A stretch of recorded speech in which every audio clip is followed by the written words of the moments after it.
matahotra miororo miaya tsy mety mandrisaina isan'andro sy isan'ora manoloana ny fahasamban'ny zavaboary ny fahatsapana iainan'olona iray tratra ny éco-anxiété faharerahan-tsaina na aretina vaovao mikiky ny olona tsy mahita fitoniana manoloana ny fahasemban'ny tontolo iainana manany ho avy noho ny fikorontanan'ny toetrandro sy fiakarany maripana amin'ny planeta tany any eropa dia voavinavina ho 4,7 no miaina ny éco-anxiété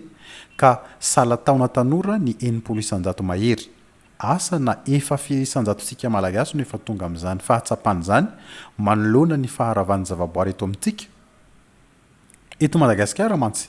mianika ny antsasaky ny velarana voarify tany amin'ny taona 90 avokoa ny ankamaroany taremariky ny velarana rava potika may amin'ny faritra rovana sy ny valan-javaboary mpirenena misy eto amintsika 30 taona teoriny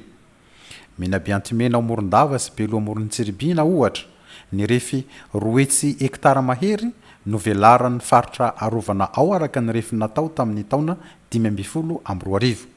ray hetsy hektara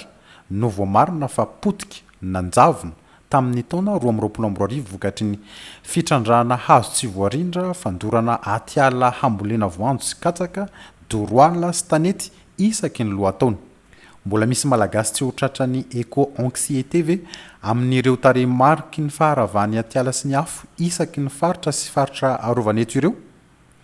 fanadidina iray tokony irosony eto Madagasikara ny éco-anxiété isam-batan'olona mba hahalalana ny zotra vaovao tokony arahana mifanaraka amin'ny fiarovana ny zavaboary sarobidy ananantsika mba haneho fitondrantena vaovao maha olombanona sy fahaiza-miaina ho an'ny tontolo iainany